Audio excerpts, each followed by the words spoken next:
So I've just had those results out of the Northeast Metropolitan Region. They were just released. That, of course, being formerly the Eastern Metropolitan Region, almost effectively the same thing. So no major difference there. Transport Matters MP Rod Barton is out. That is what we can confirm. The Liberals have, someone new elected, but the Greens will take that fifth seat. The Greens will win it, not the Transport Matters Party, and you would assume that might be the end of the TMP.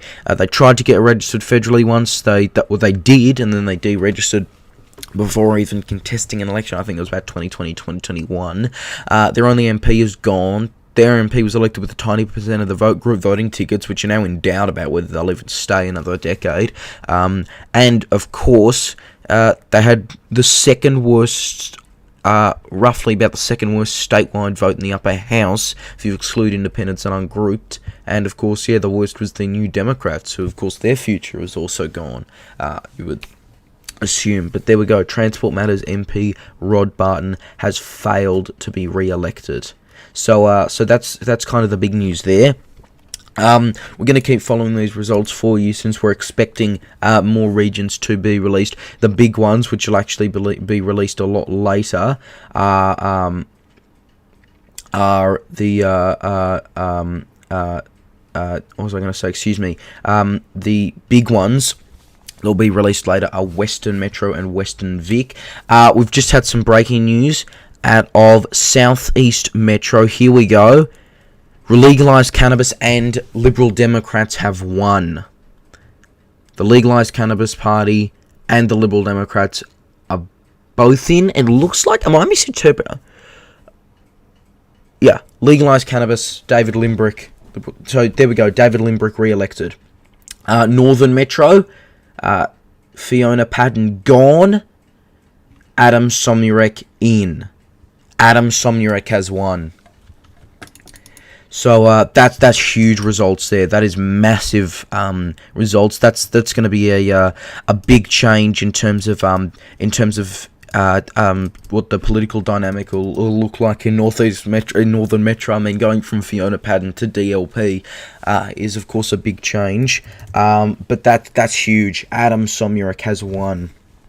So yeah, that's it was all but certain. Fiona Padden actually conceded. I think it was yesterday. Yeah, she conceded. No, it was the day before. She conceded on Monday. Results were indicating a loss anyway, but this confirms that Fiona Padden has lost, and Adam Somyurek has won. But there we go, Liberal Democrats. There were some questions about whether they would stay on, given their New South Wales branch is in a bit of a... has had some behind-the-scenes issues involving David Limbrick, but they have survived. The Liberal Democrats are out there, and yeah, that's big. So, big news for the Liberal Democrats, and of course, big news for legalised cannabis. We're expecting them to pick up Western Metro and Western Victoria as well. Pauline Hanson has just released a statement. She says that a fourth Australian state has joined the list with One Nation MPs in Parliament, Ricky Lee-Terrell gaining seat in Victoria's Legislative Council for the Northern Vic region. She thanked the efforts of the people of Victoria for their support. With South Australia electing its first One Nation representative, she says there are now 4 states, including Queensland and New South Wales, with One Nation in their parliaments, along with myself and Senator Roberts in the federal parliament. That's big news, though. Ricky Lee-Terrell is in for One Nation. But of course, Adam Somyurek, that's the other thing. Adam Somyurek has won here. So let's keep following this for you as we approach 10 a.m. Still waiting for those Western results. Western Metro being the big one. Bernie Finn, still an outside chance here. That's the question. In terms of parties that, we're expecting to lose there, Angry Victorians, New Democrats should be out. That's the expectation here. So yeah, let's just keep following those for you. By the way, keep your questions, your comments coming in as we approach 11 a.m. here, because these results are coming in the same time you're seeing them. Yeah.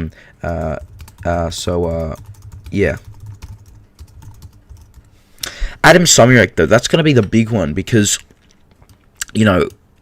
he quit the party, so he's not even re-elected. He's not even in the same region. He was gone. So he'd actually formally resigned from the Parliament, and yeah.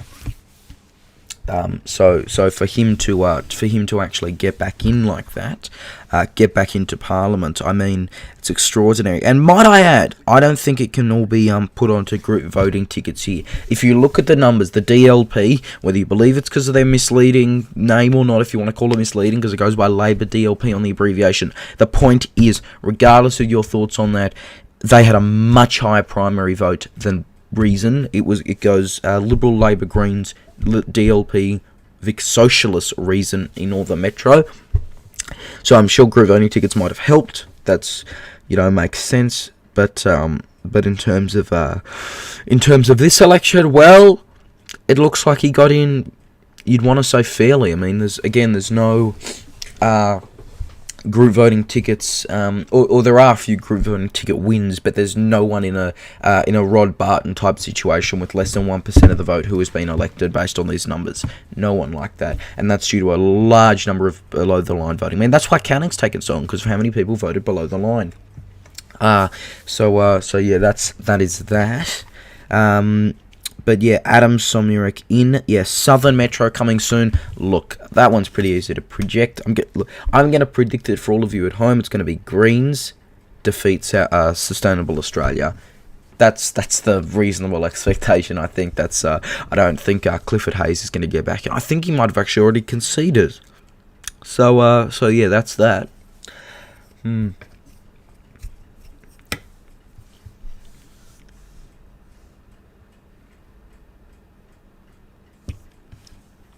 Some interesting results we're continuing to follow just as we approach 11 a.m. Australian Eastern Daylight Time.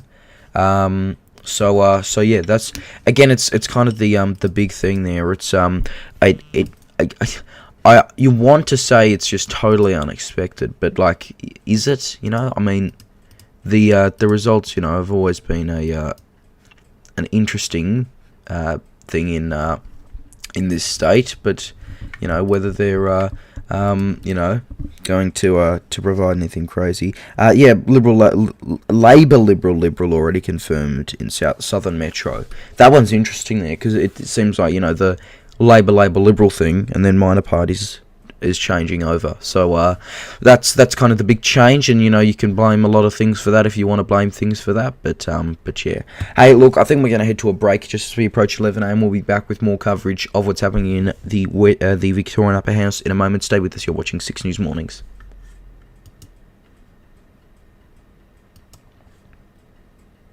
No, I don't think we're going to that break. Fantastic. Let's continue going through the so-called break and keep bringing you those developments for you. And yeah. So yeah, it'd be great if I had someone to talk to on this. This is nice. Otherwise, I'm just talking to myself during these periods of waiting for results. That's really nice, isn't it? But no, I like this. I like 6 News Mornings.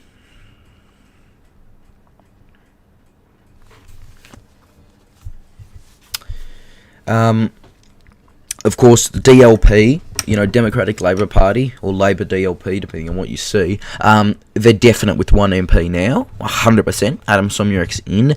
The question is now Bernie Finn. And by the way, look, here's my other prediction. A lot of people are going to say One Nation used Glenn Drury. No, they didn't.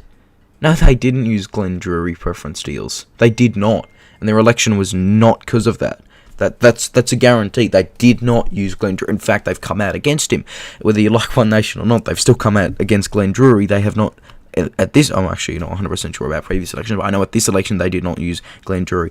Southern Metro done now. Is it so what? Labor, Liberal, Labor, Green? That's. I mean, I presume. I should probably be checking, but I'm just looking at the time. Oh, damn it, I closed the wrong app. Yeah, so it's interesting because this is going to be an interesting make-up in Parliament. Sorry, in the Victorian in Parliament, but the Victorian Upper House, because based on the predictions, this is what we are going to see: One Nation in, legalised cannabis in, Reason out, Sustainable Australia out. I believe that's just been confirmed. Transport Matters out. That has been confirmed. The remaining Anglo Victorians, New Democrats MPs reasonable expectation they are going to be out. But that's kind of just, again, based on the figures we're already seeing. That's nothing special there. That's literally just the figures we're seeing here. So yeah, look, just bear with us on that, because it's a matter of weight, especially because Western Metro, it's gonna be like second last to be declared, and it's probably one of the most interesting ones. I mean, legalized cannabis could get in. Legalized cannabis is in regardless of whether Bernie Finn is in or not. It's a Bernie Finn Liberal race there. It's not a Bernie Finn cannabis race.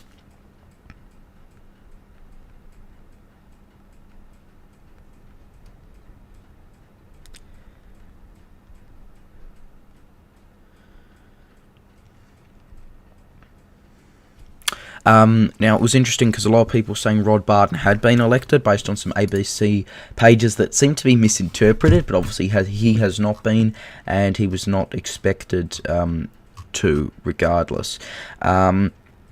Interestingly, though, how One Nations had that win. I think it was with Animal Justice as well, unless I'm mistaken by those figures. Because of those preference deals, Animal Justice managed to get in with jury, and then, of course, they tricked jury. It looked like they actually had someone elected there, which, kind of isn't, again, surprising. But yeah, it's, yep, as we expect. Labor, Liberal, Labor, Sustainable Australia gone, and we have the Greens in. Limbrick, though, that's the really interesting one here. It was really a toss-up. I didn't rule him out. I never ruled him out. I was right not to rule him out, because Limbrick is back in. David Limbrick, re-elected. But again, that's no surprise. Also, no surprise, Tim Quilty is out. So I don't think anyone's surprised by those results there. But look, that's kind of the way it is here. All right, well, we're gonna try to take you to a break anyway, as we continue following these results for you here on 6 News. Just continuing to monitor those upper house results. We are expecting more to come in shortly, so stay with us here on 6 News. We'll have details, especially Western Metro, Western Victoria, right after this.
And we're back. Stay with us here on 6 News.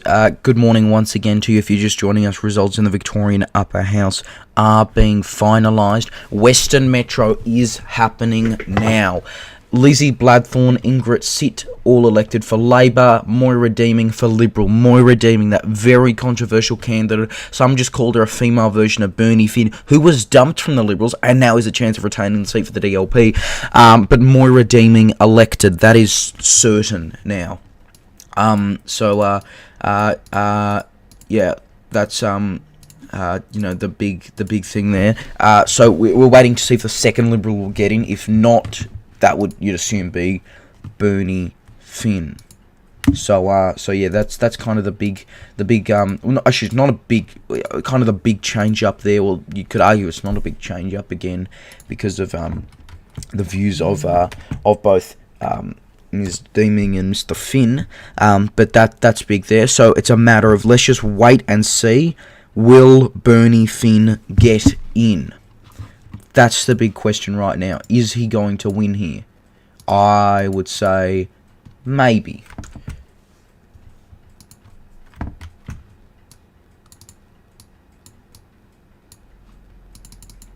But yeah, that's kind of what we're just waiting for here. Just continuing to follow these results for you. So it's Western Metro we're on to right now.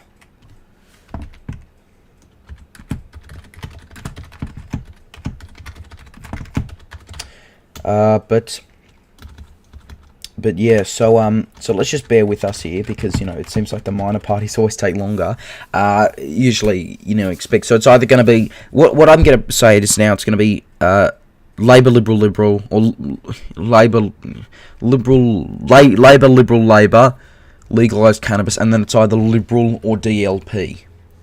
But DLP will have one seat anyway, and Adam Somurek. It's just a matter of whether Bernie Finn will get in. So yeah. That's kind of the big question. So yeah. Just a matter.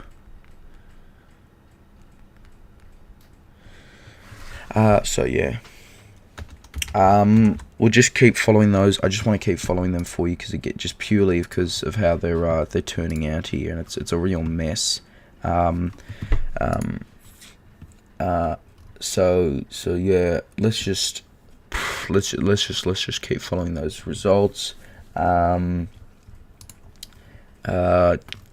obviously, as we discussed earlier, in case you missed it, Rod Barton, Transport Matters, gone. So yeah, so that's kind of the big thing there. Now, the other thing, of course, Prime Minister Scott Morrison has begun giving evidence at the Royal Commission.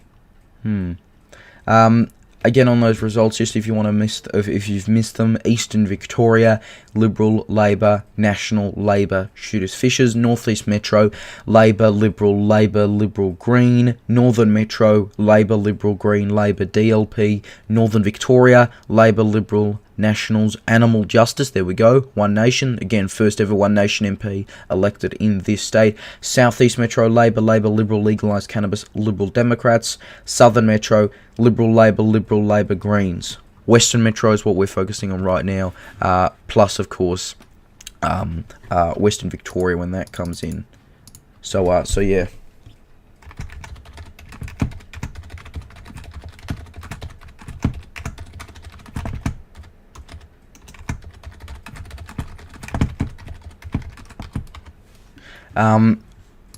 Now, it seems like the results in Western Metro, it's going to be a lot of lost MPs. You have Catherine Cumming, elected DHJP, became independent, tried to form Independence Party, and then of course she doesn't succeed with that.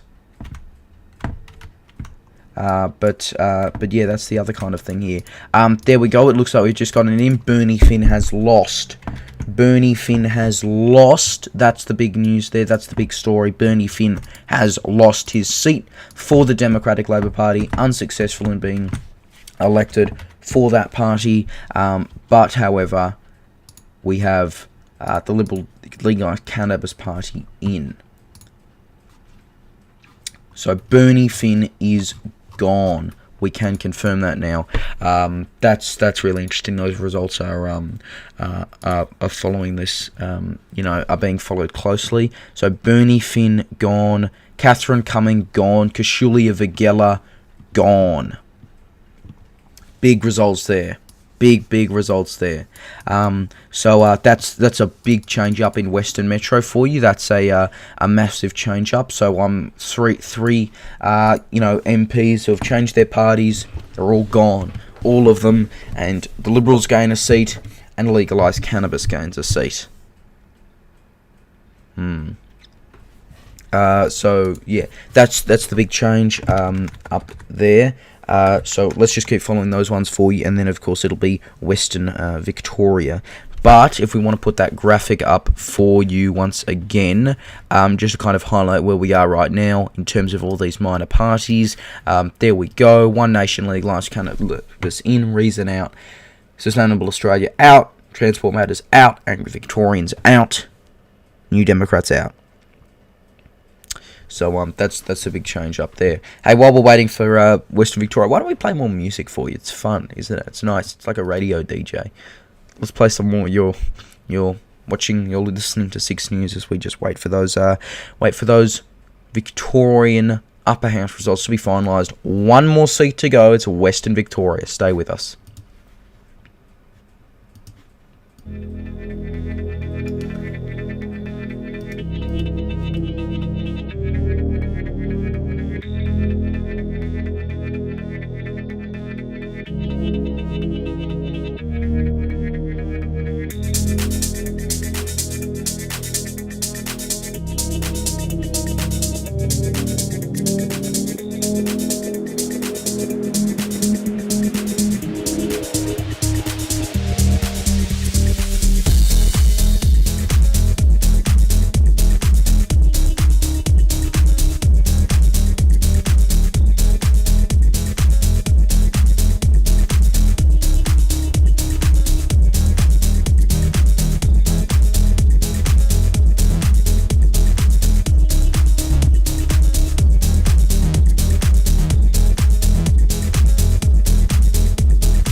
We are back. You're still with us here on 6 News, continuing to follow those results. Yeah, it was interesting because, look, Western Victoria, looks like Darren Hitch's Justice Party, DHJP, they're definitely gone. The matter, of course, is whether who will get that final seat. And legalised cannabis, or the Greens. I don't think any medical get back in. Animal Justice will still have one seat, though, in their Northern Victorian gained seat. But I don't think he'll get in. So it's really a matter of here, who's actually going to, manage to pick up that seat. I think, legalize cannabis. I want to predict legalize cannabis. I want to, but I'm just not sure. But again, Liberal Democrats will, at least, we're just going back to what we mentioned earlier with Southeast Metro. Oh yeah, look, I'm ruling AJP out. That's my call. I'm ruling AJP out. I think the Prime Minister live with something else. I feel like we should take that for you guys. I don't know. Is anyone else gonna? I was gonna say, do you want to? Because we're gonna go to break after this. But are you interested? Do we want to go to Scott Morrison at the Royal Commission? Let us know. It's up to the discretion of our viewers here. So yeah, let us know. I don't know if we should, but it's up to you.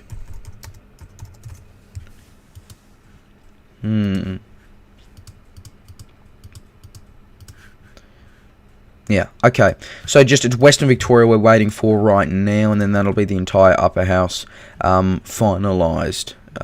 So yeah, that's kind of the big thing there. Yeah, let's watch ScoMo, says Aiden. Yeah, if we can find the link. Let's try to find that. But yeah, in terms of, these are just the results we've been finalised. These parties are in, the rest are gone. So yeah, that's really interesting there. So and of course Bernie Finn gone, in case you just missed that. So keep watching that. Let's just keep following this. Because yeah, Morrison, I knew there was something. I had the feeling it was going to clash with something. But of course, the results in Victoria's Legislative Council are always important, aren't they? Alright, let's try to bring up a live feed for you right now. Are we able to? I don't know if we're legally able to. Can we stream it live? We'll see. But yeah, we'll keep following. Well, look, we're going to keep track of those anyway for you. So yeah, just keep staying with us. Of course, the other thing I was just going to mention is, so yeah, Western Victoria, it's literally a matter of seconds now until we finalise those results. If we can just get those win. Greens have won it. Greens have won.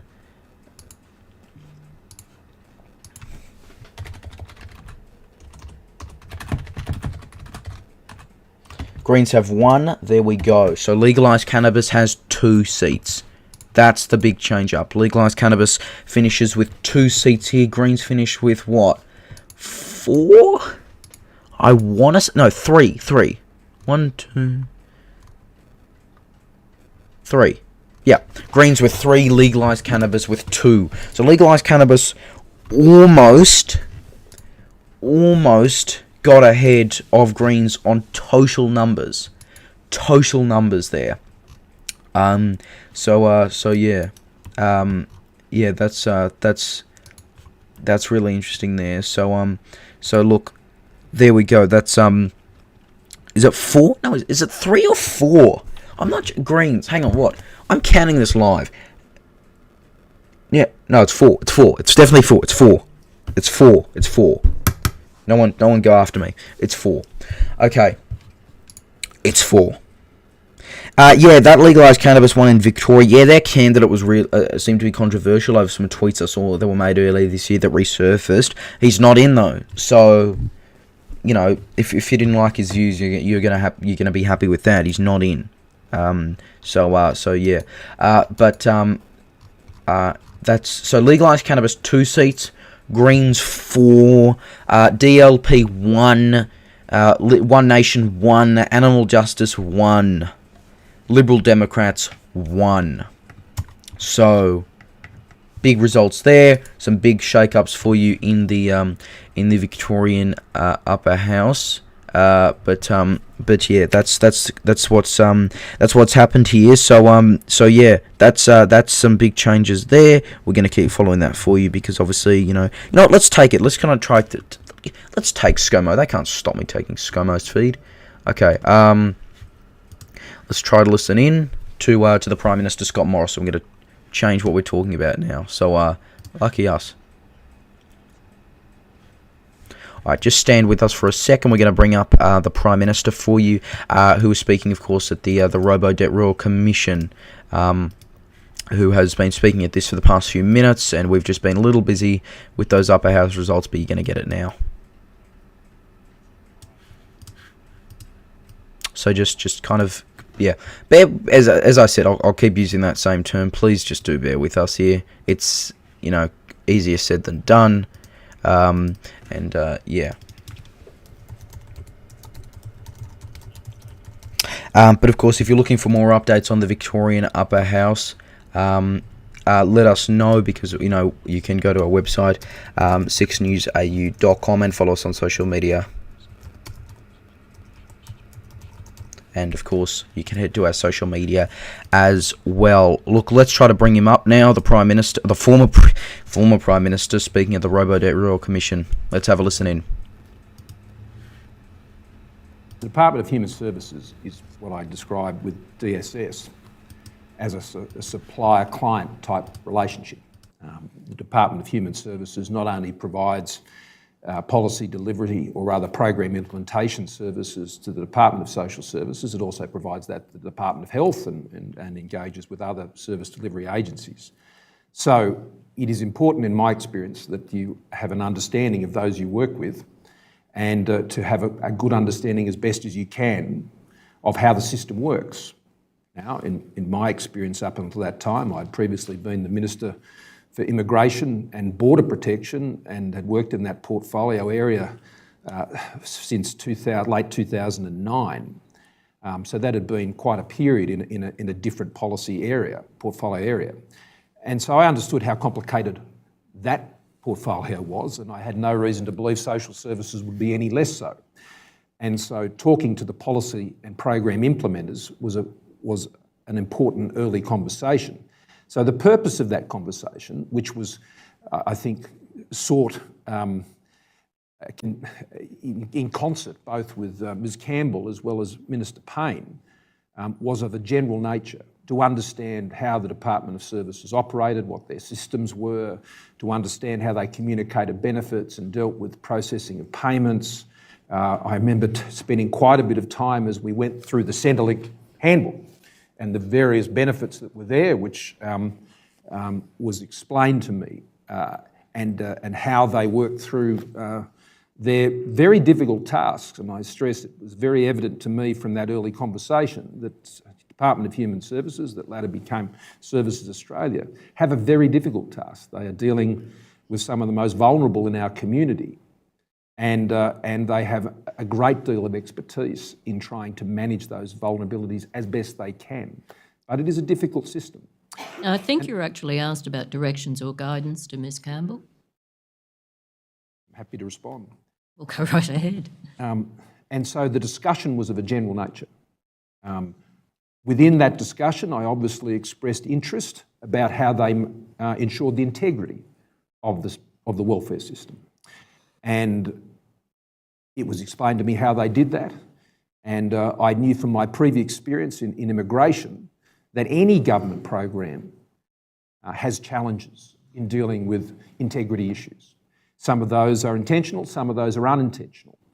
And so I was keen to understand how that was managed.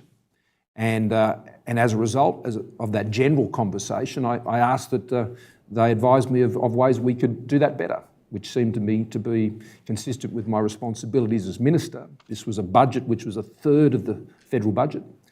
And I was very aware from that discussion that even the smallest changes to entitlements and programs and how things are managed can have very serious implications for taxpayers.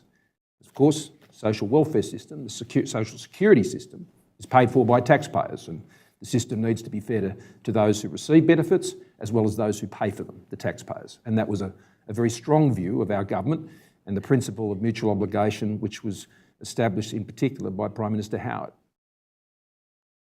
You referred to the smallest changes to entitlements and programs can have serious implications for taxpayers. You're talking about in a financial sense. Oh, of course, yeah. That is, that small changes to the system can add up to big dollars. And its administration as well. Yes. You referred And that is a responsibility of the minister. You referred to taking some time, I think you said hours, in the conversation with Ms Campbell or the briefing with Ms I Campbell. can't recall how long the meeting was. It was obviously not quick if you're diving into the Centrelink handbook. I think we could say it was hours, no. I don't think we could say it was that long. I couldn't even tell you it was a full hour. I had a pretty busy schedule at that time, and ministers' times had many demands on them. So no, I couldn't say it was even an hour. But I don't recall. I mean, it's not something I can say one way or the other, and I don't, unless Ms Campbell has another recollection, I'd be happy to defer to her. You talked about getting into the Centrelink handbook or guidebook with Ms Campbell to get an understanding of how payments are made or entitlements are delivered. This is the general discussion about a person's entitlement on a fortnightly basis and the delivery of payments on a fortnightly basis, I take it. No, I don't recall us going into those details. It was about the actual number of payments, the scope of them, and their interaction with people who were seeking to gain access to those payments. So no, the premise of the question I don't agree with, no. What do you mean the interaction with those people who are seeking to gain access to the... People come into Centrelink and ask for payments and how they handle that. When you refer to entitlements, are you talking about the basis on which someone is entitled to a payment? Yes. That is a fortnightly basis? No, it's more, I'm referring to the eligibility for payments and people's income. What you're referring to is how that income is assessed. Well, I think we might be talking about the same thing. Eligibility for income support is measured on a fortnightly basis. But the principal eligibility is one of income, which is then assessed based on a fortnightly basis. But the whole point of the social security system is to provide people support when they need it. And the social security system is, in Australia, we should be very proud of it, it is one of the most complex and highly targeted system anywhere in the world. A bit like our immigration system. I saw a lot of similarities between them. But when you have such a complex system, that also presents very significant administration challenges. And this is the understanding that you gained or had at the time of your meeting with Ms Campbell? I had a general understanding of it. I mean, there are people who work at the Department of Social Services who spend 30 years trying to understand this system. And even then, they would be the last to say they knew it comprehensively. So I would say that humbly, I wouldn't have pretended to that level of detailed knowledge, not within several days of having been sworn as its minister. The description placed on the meeting in the executive minute is in these terms, that the department was asked to prepare a brief outlining the department's current approach to protecting the integrity of the welfare system outlays. That description is one that you would accept as accurate from your discussion? Well, as I just said in answer to your previous question, we discussed generally the issue of how the department was managing the integrity of the welfare system, and I was interested in learning on how we could do that better. I had no specific suggestions about that. I just knew it was an important responsibility I had as minister to ensure the integrity of the welfare system. Now, it's with the Commissioner's indulgence, I had learned as a Minister for Immigration that if there is not confidence in the immigration system, then Australians lose confidence in the very important program of immigration. And as a Minister for Social Services, I was equally keen to ensure that I could improve confidence in the social security. People had confidence in that system and there was integrity in it. So, not unsurprisingly, as part of a general discussion, I asked the department to suggest to me how we could do things better. I'll make it a shorter question. Did you ask Ms Campbell to prepare a brief outlining the department's current approach to protecting the integrity of the welfare system? I'd refer to my earlier answer. What I asked is how can we do things better and for them to make some suggestions. So is that a no? It's what I, Commissioner, it's what I said. I simply said we discussed generally the issue of integrity in the welfare system, and I asked to see some suggestions about how we could do that better. I think the meanings are probably the same, but I'm not sure you're accepting what was conveyed back to you in the executive minute, which was that you asked Ms Campbell to prepare a brief outlining the department's current approach. well, I accept that that's how the department in the brief has characterised that. And I don't know if there's a great difference in what we're saying. I'm just choosing my own words as to what I believe I said. When briefs are sent to you as a minister, and I served as a minister from September of 2013 until May of 2022, when you respond to a brief, you are simply responding to the recommendations that are listed, and you give your specific response to those, as I have in relation to that minute. But that is not an endorsement of every single word and in every way it's expressed. That is the view of the department that is expressed. And I'm simply saying that this brief was a product of a general conversation where I asked, how can we do this better? I'd like to see some options about how we can do that. With no specificity, with no suggestion. The second aspect of the introduction to the executive minute continues, and options for strengthening these arrangements, in particular those associated with fraud. Yeah. I take it you accept that you did ask for options, Well, particularly in strengthening relation to those fraud. arrangements? Of course. Right. I mean, that's one of the most important issues that Australians, and particularly taxpayers, had expressed great concern about. That the system, they didn't want to see rorted because they believed in the system, as I did, and do. And would you agree with me that the question of how options could be strengthened, or options for strengthening the existing system, goes hand in hand with the department's current approach to the question of protecting the integrity of the welfare system? I'd have to ask you to rephrase the question. I don't think you're trying to ask me something quite specific, but I just want to be sure about what your question is.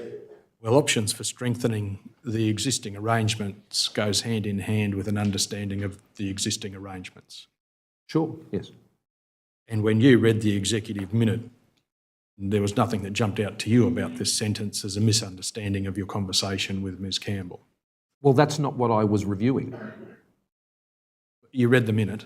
Yes, and the minute made a number of recommendations. I understand that. And how those recommendations the department believed they came to me was not my matter of concern. What mattered to me was what they were suggesting, and what I responded to was what they were suggesting, not their chronology.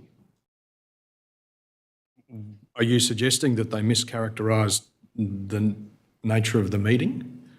No. Okay, I'm just, all right. I think we're sort of getting a bit bogged down in semantics. I've said quite plainly in response that we had a general discussion, and I asked to see how we could do it better and to see options for that. That's what they did.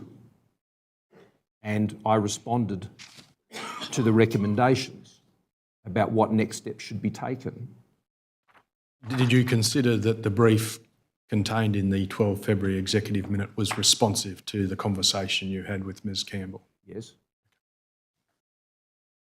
Continuing with the chronology, can I take you, Mr Morrison, to tab 59 in the bundle? This is a transcript, exhibit 2600 or 2602. Perhaps if we could just go to the... Tab 59, did you say? Yes, the third in page the to second- identify it's the correct Second one. folder. Hang on. Just go to the third page of the document, please. Yes, thank you.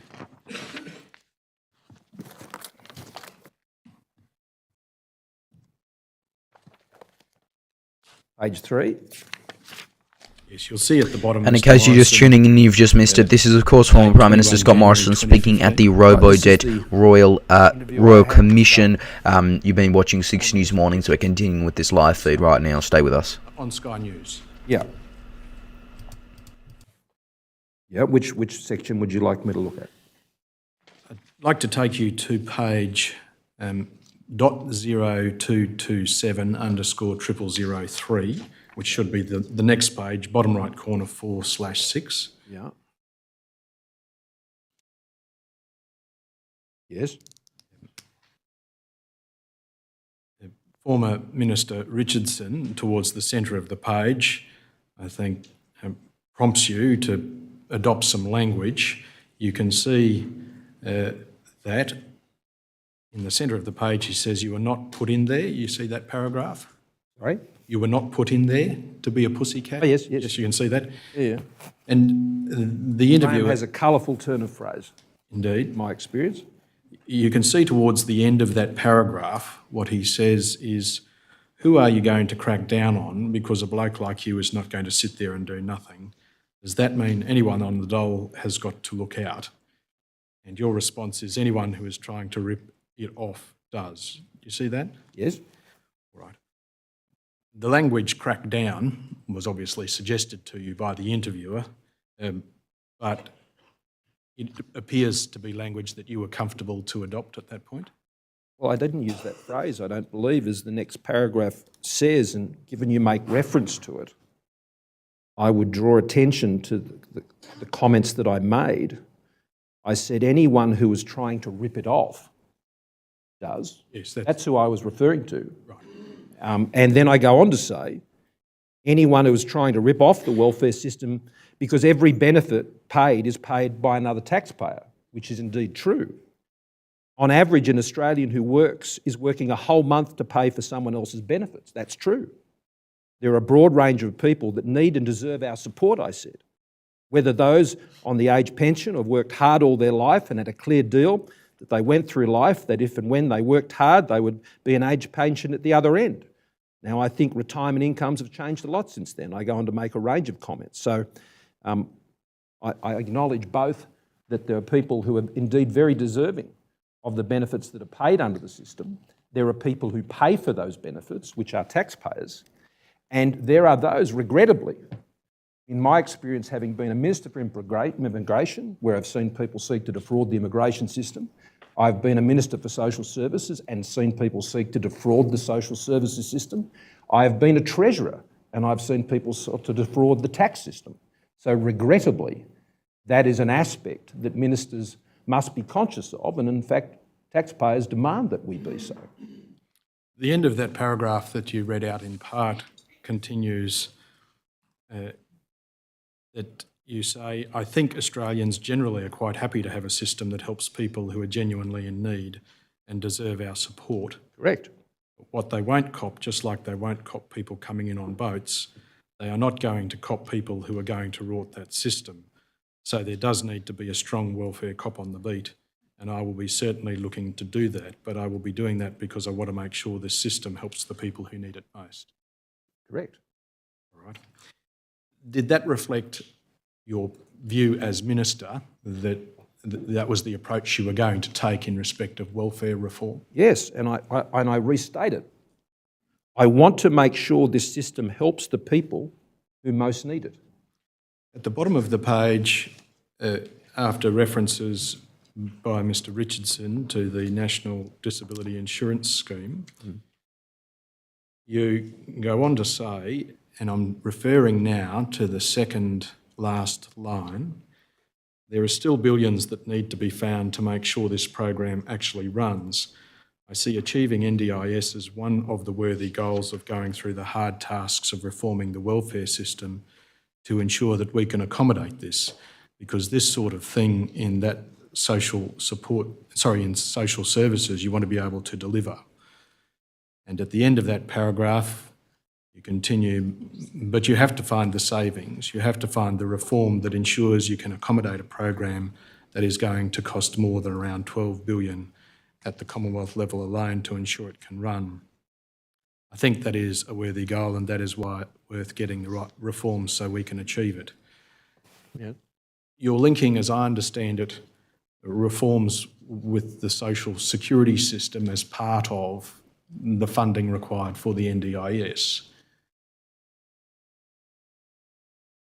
What I'm simply saying, and by the way, that bill is now 50 billion, not 12, when it comes to the NDIS. Mr. Morrison, can I just get you to stick to answering the question a bit more? I do understand that you come from a background where rhetoric's important, but it is necessary to listen to the question and just answer it without extra detail, unnecessary detail, if you could. Commission.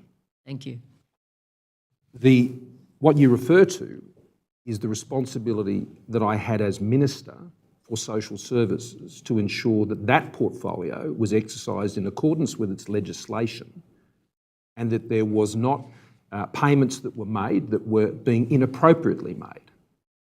And the reason for that is to ensure that the taxpayers' resources were available for those purposes that were very necessary. Now, whether that's the NDIS, and I make that reference deliberately, and still remain of that view. As Social Services Minister, it was my job to ensure that the system was run appropriately, efficiently, and that there were not payments being made that were not supposed to be being made, because that meant there would be lesser resources available for other important objectives of the government. Now, I would say that I had the same objective when I was Minister for Immigration, when I was Treasurer, but as Minister for Social Services, ensuring the efficient operation of that portfolio, that is how I could ensure that I was doing my job to contribute to the broader objectives of the government by ensuring that taxpayers' resources were not being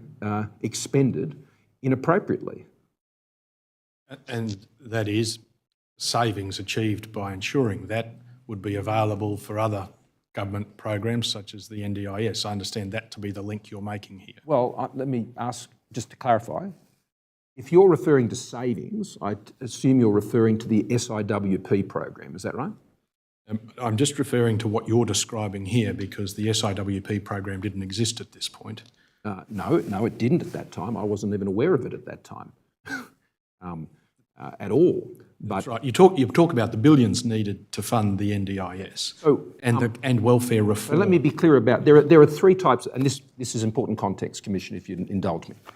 There are three ways in which the budget can be improved. You can reduce expenditure, you can increase taxes, or you can ensure that you are removing any expenditure that is not appropriate, that is waste, or that is being overpaid above what the legislative arrangements are. Now, in the former case, that may result in a reduction in services by cutting expenditure, reducing a program or abolishing a program. Increasing taxes puts a greater burden on the Australian taxpayer. The third, which is principally what I'm referring to here, was ensuring that money, taxpayers' money being paid out in benefits to individuals who A, may have been seeking to obtain those payments in a nefarious way, or those who are obtaining them by accident. Now, in both cases, ensuring that payments were not made in those circumstances were appropriate ways to tighten the administration of government to ensure that billions of dollars were available to the government, either to give back to taxpayers, it's their money, or to provide to other services. This cost of the NDIS that you are talking about in this part of the interview is a part of the government's objective or a feature of consideration within the government's objective of arriving at a balanced budget over a number of years. My reason for drawing attention to the NDIS is, as a minister, one of your tasks is to explain to the public why you are doing something. So why is it important to crack down on fraud, be it in tax, immigration or social services, to ensure that the government is able to direct the resources that are not going off to places they shouldn't and can go to places which they should. And the NDIS was a very good example of one of those worthy purposes, one that I have no doubt that Australians support strongly, and certainly I always have. A little further down the page, got 0227 underscore 0004.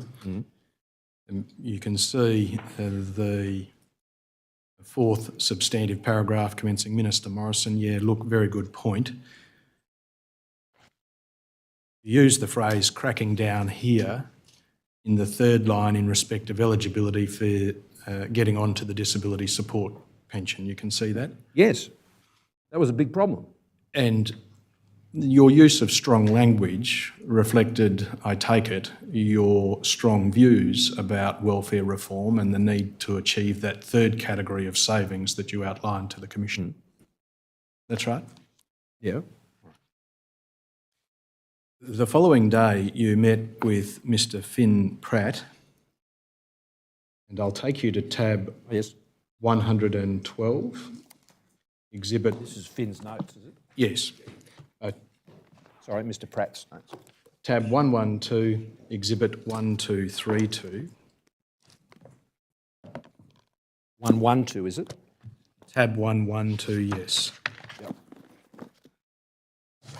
Volume 3. I think you have to get ASD to try and transcribe this. I hope you've done that. Pretty scratchy, but yes. Mr. Pratt did when he gave his evidence, but you can see the date 22 January 15, circled on the right-hand side. Just below that, there is written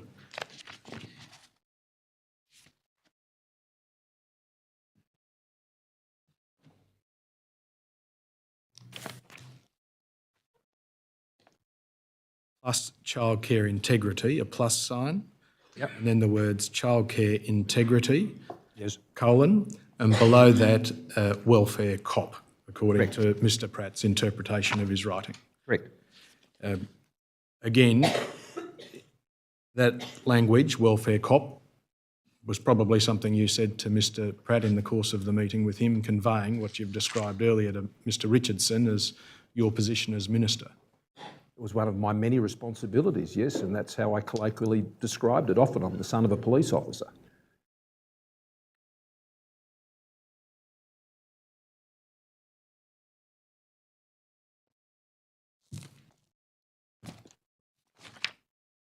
And for completeness in the preparation of your evidence, you've identified a diary entry for Thursday, 22 January 2015 for a meeting with Mr. Pratt and Deputy Secretary Serena Wilson between 9:30 and 10:30 that day. Yeah, I understand that's correct. Yes. Again, if you want to see the exhibit. No, I'm familiar with the documents. And, yeah.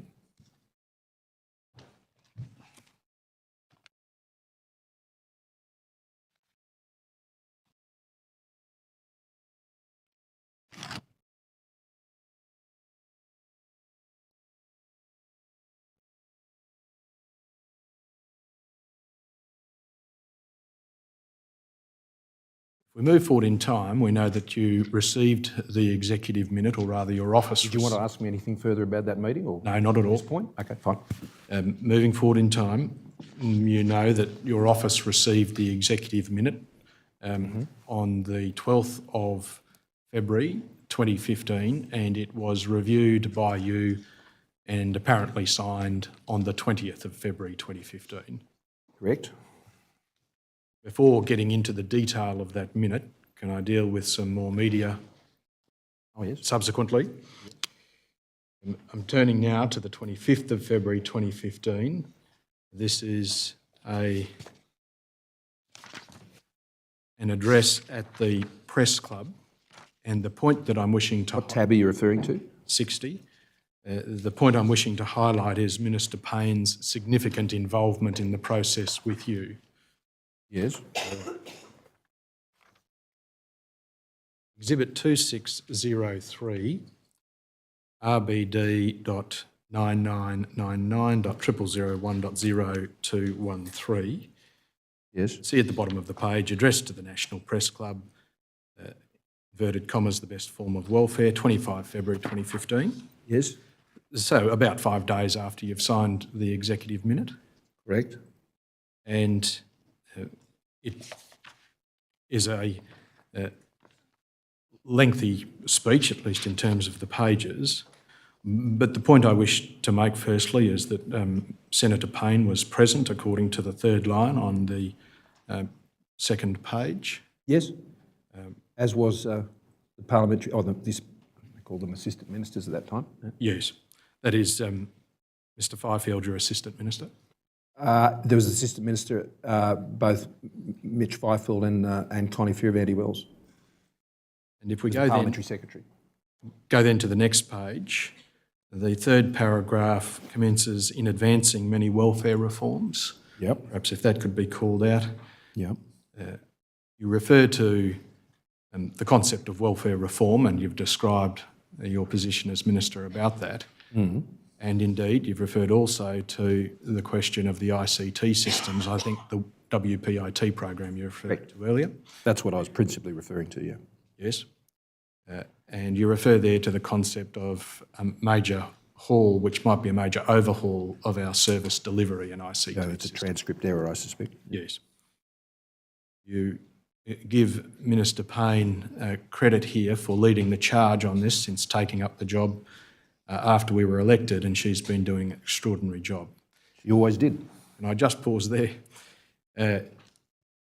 It's 5 days since you've signed the executive minute with a range of information to you and proposals, some of which you've indicated you wish to proceed, some agreements you've made with the information.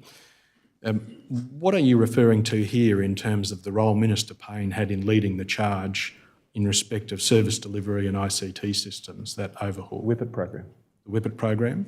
Did you understand that she had a role in drafting or developing her department's executive minute?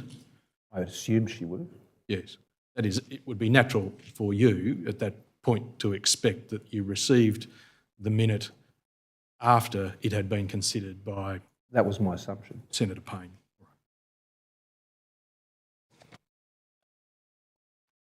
Did you talk about it before you got it? Do you know? I don't recall so, no.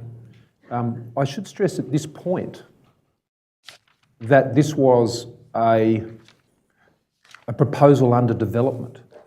The proposal at this point had not yet been finalised. Certainly, I'm just there was talking no about decision at this point for a submission even to ultimately be taken to Cabinet. There was certainly, I have said in my response to the memorandum, and if I go to that first Well, I think you're wandering a bit, because all I'd asked was, had you talked about it before you got it? So perhaps if we leave it to Mr Gregory to see. I apologise, Commissioner. I was sort of actually going back to the question that the Council was putting. I'll leave it to Mr Gregory to ask it again, or ask whichever. You don't recall conversations with Senator Payne about the process in the lead up to 20 No, I don't. February? No, the principal discussions I'd been having with Minister Payne at that time related to the Whippet program. This was the dominating aspect of her portfolio at that time. Again, it's later in the piece, but I'm sticking with the theme of the role played by Minister Payne in the portfolio. In the same volume, can I ask you to turn to tab 73? Exhibit... So just so I'm clear, in relation to your earlier question on that speech to the Press Club, Yes. to the best of my knowledge, I make no reference to what ultimately became the SIWP program. Oh yes, I wasn't suggesting that. That's important, because what I set out in that speech were the key priorities I was focusing on as Minister for Social Services, what I was advancing. And that did not include in that speech the SIWP program. That was still a program under development at the initiation of the Department of Human Services at that point. Yes, what I'm referring to is a repeat of your position about the importance of welfare reform. Absolutely. Involving a major overhaul of service delivery and ICT systems. Yeah. And I was referring to Whippet. And Minister Payne's significant involvement in that, it seems. with Whippet. I can take you then to Exhibit 2600, tab 73 in the same volume. This is later in the year, but it sticks with the theme of Senator Payne's involvement. Yes. You go to the page .0226_0002, you can see that this is an interview on 14 September 2015. Yes, I assume we're not going to be dealing with the introductory comments. We are not. You have little interest to the Commission, I'm sure. And the particular portion I wish to take up with you, Mr Morrison, is at page 7 of 8 in the bottom right corner, .0226_0006 in the top right corner. Yeah, I'm just checking the date of this again. So this was on the 14 September 2015. September. Okay, yes. This would be shortly before Yes. your appointment to the... Treasury portfolio. Yep. Thank you. You can see about a third of the way down, Minister Morrison, well in the last budget. If that paragraph could be called out, that's the paragraph that I'd invite you to read. Yes. Now you are crediting Senator Payne here, effectively as the junior minister, I understand, as being jointly involved with you in the welfare reform process, which was announced in the budget measure in... Well, of course. The Minister and I issued a joint statement following the budget relating to all of those measures. You say, I have got to commend Marise Payne. She is all over this, all over it, as you might expect. Well, she was responsible as Minister for Human Services for the Department of Human Services implementation of that program. And that's consistent with your understanding that she, or your assumption that she would have been involved in at least reviewing the executive minute before it came to you. Well, no, you're asking me about something I said in September 2015. I am. And so at that time, the measure had now been adopted by Cabinet, was now government policy, and the measure was commenced in a pilot phase on the 1st of July and had been running through till September. So the comments I'm making now relate to the implementation of a budget measure which the Minister had responsibility for as the Minister for Human Services. Yes. All I'm suggesting to you is that throughout the year there was close collaboration between yourself and Senator Payne about the strengthening the integrity of the welfare payment proposal, even though it was not described as that in the executive minute, but was described as that in the new policy proposal for budget consideration, and then was made a budget measure and then was implemented by her department. That's not unreasonable. No, okay. We both had our roles in relation to the measure and both performed them. And consistent with her role, I take it you assumed or expected that she would have not only involvement in the executive minute in some degree, but also involvement in the development of the new policy proposal. Well, that's my assumption, and based on both the Minister's statement to the Commission and the various documents that you've assembled, that seems to be borne out by that. And I might take you to a document which seems to bear that out. It is in volume 1, tab 9, exhibit 2563, DSS.7000001.0977_R. So tab 9, what? Tab 9, yes. Yeah. Yes. An email from Ms Megan Lees, Senator Payne's Chief of Staff, to Mr Charles Wan, W-A-N-N. He was my senior advisor at the time. At this point in time, although it's redacted, he had an email address which was ended dss.gov.au. Does that suggest he was at that point a departmental liaison officer? No, as I just said, he was my senior advisor. Right, okay. But I'm not, it says it's redacted here. Yes. Are we allowed to refer to redacted, Commissioner? Well, I material? think it's just for privacy. The email addresses have been removed generally, but what Mr Gregory is saying to you, he had a DSS email Oh, right, address, okay. which No, I might suggest he was associated with the I want to be department. careful not to transgress your ruling. Well, this is not so much my ruling. In fact, it's not part of my ruling. It's just simply not giving people's phone numbers and email addresses. Just want to be careful to treat the So that's redacted fine. material appropriately. Okay, but what Mr Gregory is saying is that it is a DSS email address. Yeah, to members of ministers' staff, indeed I had a DSS email address. So that's not uncommon. Okay, well, that seems a simple answer then. Thank you. The date is Tuesday, 3 March 2015. The attachment is Strengthening the Integrity of Welfare Payments New Policy Proposal. And the email refers to a discussion between Senator Payne's Chief of Staff and your senior advisor about the NPP that had been developed in regards to the compliance package, which will be forwarded to DSS for inclusion in your ED version for the portfolio budget submission. Pausing there, ED is exposed. Good afternoon, I'm Leonardo Puglisi. You're watching 6 News Afternoon. Stay with us here. We're continuing to follow Scott Morrison, who is speaking at the Robo-Debt Royal Commission.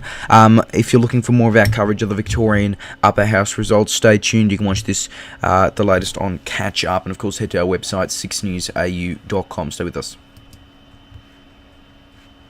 The documents, Charles Swan had also received a version of the full the full portfolio budget submission, PBS, which had some 51 measures in it. And at that time, there was still a placeholder on the SIWP measure. Yes. So at that point, so the relevance of this is to say the full, that measure, which was not in the previous draft, is now here and prepared by Human Services. Yes, that's right. This was the first time the draft NPP arrived in your office, to your knowledge. Yes. And Excuse me, iTunes needs your attention. Relatively short time frame between your signing of the executive minute on 20 February and the development of the new policy proposal by 3. No, in my experience, I wouldn't necessarily call that a tight time frame. All right. In government, things can often move at a reasonable pace. That would not have surprised me for things to have moved at that pace. I certainly recall, as Prime Minister, things moving at a much faster pace during the pandemic, as necessity required. The 2 points here are you'd given your note on the executive minute to proceed or progress with... Pursue. I didn't say proceed. I think that's an important distinction. All right. And that is your affirmation for the process to continue in broad terms? There was a process ongoing, and that's what they recommended to do. They recommended in that minute to further work with the Department of Social Services. What was represented in that executive minute was not a definitive position. It was a status of where the project was at that time. And in order for it to continue, it required you to mark the document in a particular way. What do you mean? Well, if you didn't say to progress it, then it would not have been progressed. That is, it wouldn't have continued to roll along towards a new policy proposal. Of course, but pursue does not mean agree. Pursue does not mean I now authorise this as being the position. It says pursue, which means people should keep working on it and deal and resolve any issues that need to be resolved in finalising a submission, and to do that in accordance with what is a very exhaustive cabinet process. I mean, the cabinet process is built to ensure that ministers can have confidence that when submissions come before it, that those checks and balances have been applied through the workings of the public service in how submissions are prepared. And again, it reflects not only a time frame between the signing of the executive minute and the date that the first version of the new policy proposal is prepared, but it also confirms what I understand you to say earlier, that Minister Payne was involved in this process as well because it emanated... In the executive minute? I mean in the new policy proposal. I can only assume that. That's right, because it emanated from her office. Well, it emanated from the Department of Human Services. That's where this measure was initiated, and she was the Minister responsible for Human Services.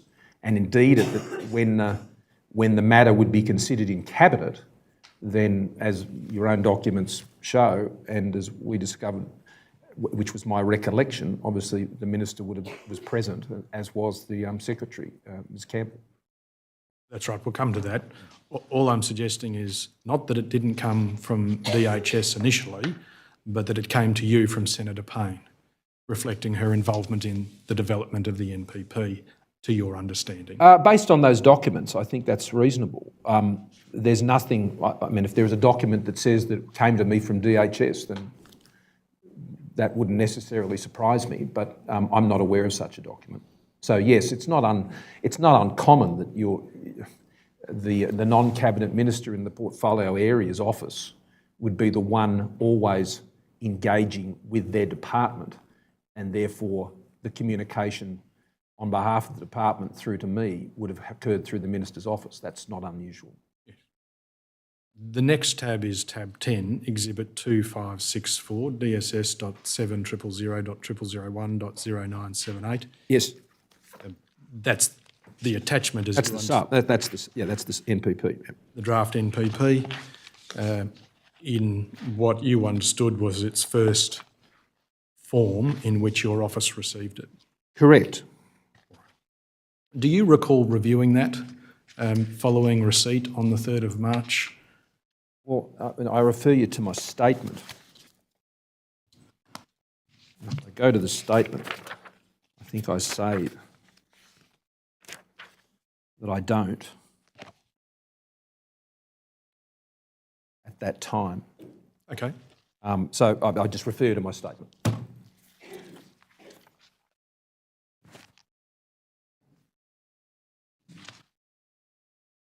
That's not to say I didn't, but I don't recall specifically. This was quite a long period of time, and there was 51 NPPs in that submission.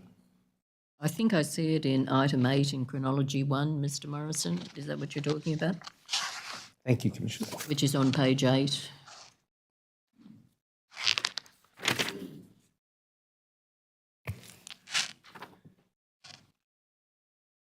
Yes. I do not have any recollection of directly receiving or reviewing the NPP, although it may have been reviewed by my office staff and the DSS at or about this time. But I note there that it did not refer to the existence of any legal risks and noted that legislation was not required in the NPP due diligence checklist.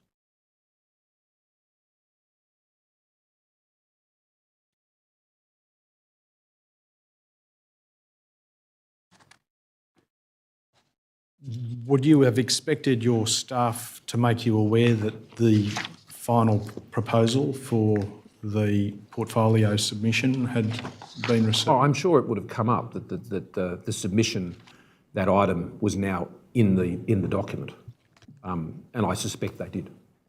At some point, I couldn't tell you when though, and it may have been that at about that time I may have had the opportunity to review it. I'm just trying to be very careful not to assert things that I can't directly recollect.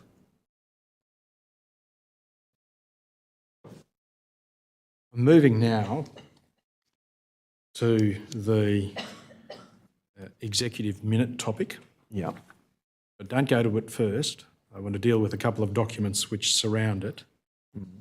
The first is in volume 3, exhibit 2652, tab 118. 118.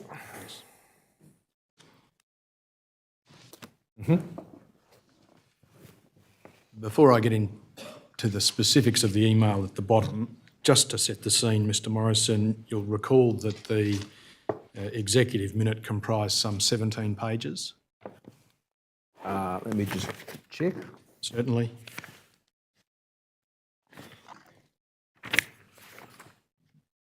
Yeah. Which includes the attachments, I think. That's right. Yep. Attachments A and attachments B. This is an email at the bottom half of the page dated 23 February 2015, 3 days after the date of your signature appears on the minute, from Marg Park, an Assistant Director at Parliamentary Services, to the Deputy Secretary of DHS, referring to the fact that you had signed the brief. It was attached as a scan, and that the signed brief would be returned as soon as it is received from Parliamentary Services. Please note, Minister Morrison has kept attachment B, hence only pages 1 to 11 of the brief have been returned. Occasionally I would do that. And can you outline the circumstances in which you might keep sections of the brief and for what purpose? Just to refer and to read more carefully after an initial read. And the normal practice is that would then be usually destroyed. It's not uncommon, and I did that on a number of occasions over the course of many portfolios. You get a large amount of paperwork, and sometimes you want to take further opportunity. All right. The next document that we have that surrounds the minute is over at tab 139, Exhibit 2268. Now, this is a much more recent email, and it relates to searches undertaken by a Mr Flavel in the preparation of statutory declarations dated 4 December 2022 and 7 December 22. This is one of the documents that were put on the list just late last night, is that That's right? right. I think it was only received late last night, yes. But it involved a further search for the missing pages. That was the topic to which Mr Flavel was tasked. Yes. And what was produced, according to this document, is a full version, that is a complete version of the minute, although there is some commentary which attaches to the email. If I could have Exhibit 2268 brought up, although might be not yet in the system, at least you have the email before you, Mr Morrison. The email communicates that in the course of Mr Flavel finalising his statement of 4 December 2022, DSS did in fact locate a copy of the 12 February 2015 brief returned by Mr Morrison with all 17 pages present. It was... I'm pleased they did. I don't think that's the exhibit.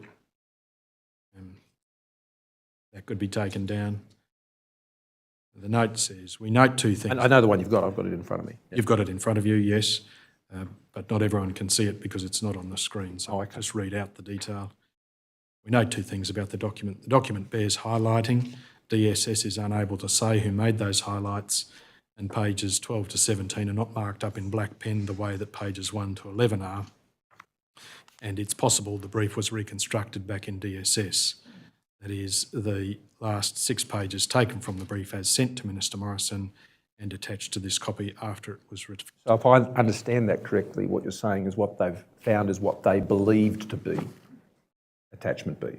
Yes, all we can go on is the information that was provided through Mr Flavel and DSS through the solicitors assisting DSS. I know Mr Flavel, and I'm sure he would have done that process exhaustively. Yes. But I'm really not in a position to say whether what they think was attachment B was in fact the attachment B they gave me. It's impossible for me to know. That's all right. We can produce, I think, the full 17 pages as it was signed by Ms Golightly and forwarded to your office. But before I come to that, my concern... I'm not sort of contending it necessarily. I know what attachment A said because that was part of the process in assembling documents. But happy to answer questions in relation to attachment B if you wish. Certainly. There are, on the question of highlighting, two versions of the minute, and I'll have them brought up on the screen because I need to ask you to clarify what you can recall about it. Yeah. In the bundles before you, if you would like to look at hard copies, could you take up bundle 2 or volume 2 at tab 35? It is exhibit 1238, CTH. What tab? 35. 35, thank you. Yes. It is exhibit 1238, CTH.0031.0002.001. Thank you. Now, for completeness, Mr. Morrison, this is only pages 1 to 11 of a version of the document. Yes. All right. And I'd also ask you to maintain the place at tab 140 in volume 3 of the hard copy bundles before you.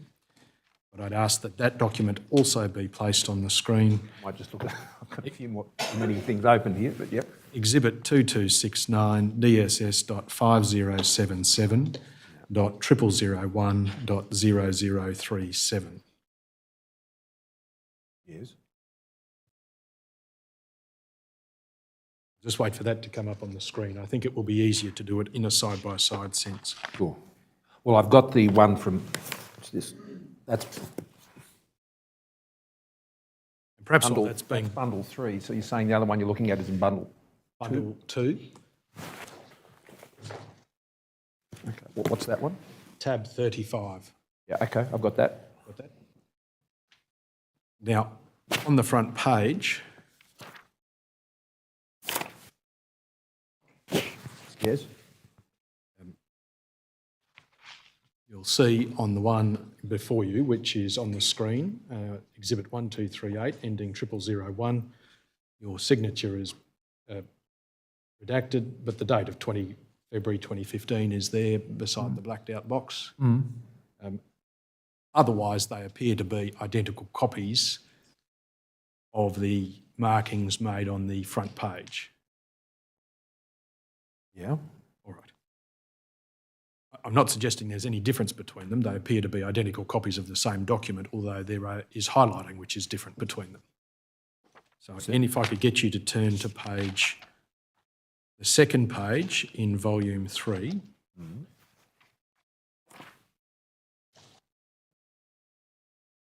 Particularly paragraph 9 and the second page of volume 2. Yes. Paragraph 9. There they are on the screen. Yeah. And if we could get Something different on the screen, but I know what I'm looking at here, yeah. yes, so the two documents are there.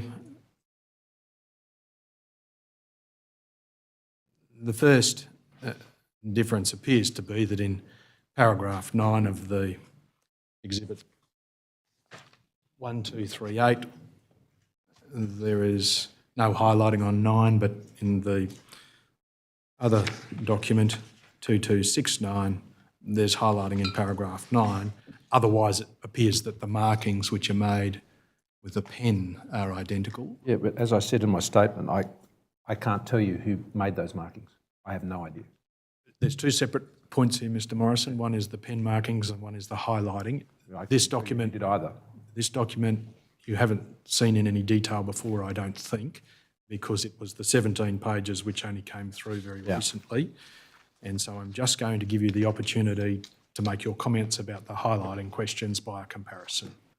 Well, I can't really offer any comment as to say who made the highlights or for what purpose.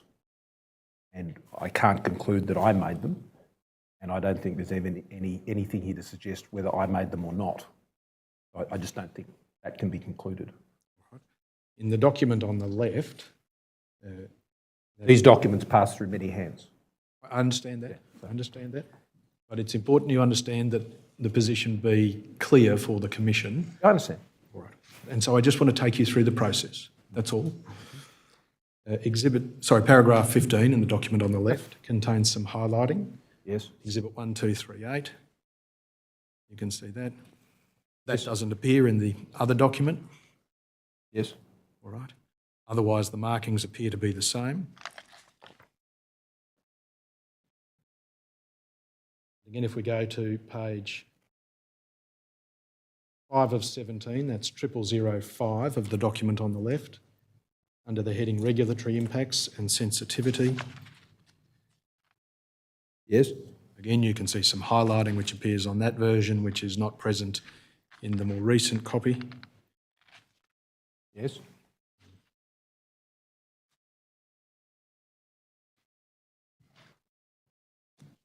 We go to page 7 of 17 on the left document, 1238. You'll see a difference there in the topic of administrative sanctions. Page 9 of 17, dot 0009.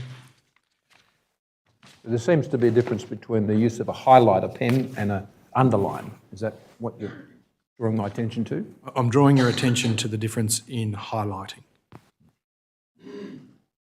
But from what I'm seeing is the only difference is the underlinings seem to be the same, but the difference is the highlighting. That's correct. Yes. Okay. That's what I'm drawing your attention to. And if we go to page 0010 on the left and 0046 on the right, we get to the point which is the systematic cleanup of existing error and non-compliance, operation XXXX2, item 7 in the brief or the executive minute. You can again see differences in highlighting, although the marking, the underlining and the circling is identical. Now, you've indicated, Mr. Morrison, that these briefs pass through many hands before they get to you within your office. When they go back. Yes. Let's just deal with it step by step. The hands that they pass through before they get to you include advisors in your office. Anyone else? It'd be odd for a DLO to mark a document, Yes. but it's not impossible. Not impossible. A DLO may see a document, that is a brief Well, before it certainly goes see to you, it, yeah. yes. But it would be unusual. Department liaison officer. That's right, it's within their scope. They handle all the to and fro of documents between the department and the minister's office. So you have your DLOs and you have your advisors. The advisors, correct? You would expect that all of them would view a brief, or at least some of them would. A number of them would. Yeah. A number of them would, and that might depend on the nature of the brief, its significance relatively to other matters, the division of work in the office, a number of variables. And it would be uncommon, as you said, for a DLO to mark a brief up for you, but I take it normal or unsurprising if an advisor marked a brief up to draw your attention to something. Correct. All right. In this particular position that you held with Mr. Wan as your senior advisor, can you recall that he would, from time to time, mark a brief up to draw your attention to particular features of it that were relevant to his role to you? Yes. Would he do that with highlighting, do you recall? I don't recall. You don't recall? What about underlining? Don't recall. Okay. And in terms of you reviewing the brief, did you mark up briefs from time to time to draw your own attention to matters that you thought were significant? I don't recall. It's not impossible. I mean, that's a fairly normal thing for one to do. I expect so. But whether I used a pen or a highlighter or didn't, You can't say. I can't say. I had no normal practice. There was no normal practice, right. After the brief arrives at you and then it's on the way back to the department, it would be uncommon, I suggest, for someone then to mark it up within the office? Not necessarily. No? No, I mean, they may have done so to highlight particular actions, or I can't say what they would have done with the document when it got back to the department. All right. I mean, it's quite possible all of those markings were done at that level, You can't say. I'm not suggesting that. I'm just saying I don't know. Okay. To be clear though, the markings that we are talking about here are underlining and highlighting, which appear to be done for emphasis rather than... I can't tell you why they were done because I don't know who did them. Rather than the circling of options that are agreed or disagreed or matters or decision making. I can tell you absolutely that at the start of that brief that I circled agreed, and that was in relation to pursuing, not endorsing particular measures and seeking further discussion on items, and that I signed that brief on the 20th of February of 2015. Now, it was my practice as an immigration minister, as a treasurer, and as a prime minister, that if I wished to convey any additional messages to the department, then I would have actually written under where I signed. That was my normal practice. If I was communicating something to the department, that is what I would do. To take you up on that example and I did not do on this occasion. And your practice, if you wanted an advice on legislative change as a result of what you read in this minute, you would have made a note about that under that box on that first page. Correct. Right. Is that a convenient time? Yes, we will come back at 22. Thank you. All rise. The Commission stands adjourned until 11:40.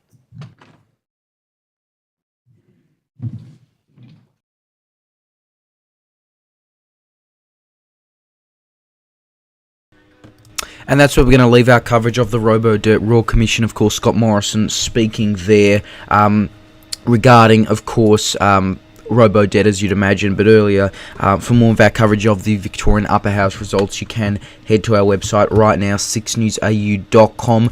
Just want to repeat those results for you in case you missed them from earlier, because there is a lot to unpack with them, to say the least, in terms of who is in.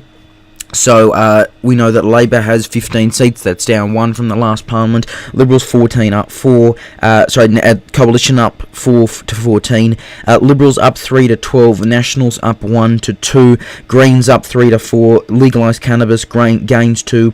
AJP loses a seat but gains 1. DLP loses a seat but gains 1. Liberal Democrats down 2 to 1. One Nation up 1. Shooters Fishers stays at 1. Darren Hinge's Justice Party down 2. Angry Victorians Party down 1. New Democrats down 1. Reason down 1. Sustainable Australia down 1. Transport Matters Party also down 1. So those are the current results in terms of the Victorian Upper House. Definitely a lot's been happening there. But you've been watching 6 News Mornings, 6 News Afternoons as we continue to cover things. But thank you very much for tuning in again. More news on our website, SIXNewsAU.com. Enjoy your afternoon.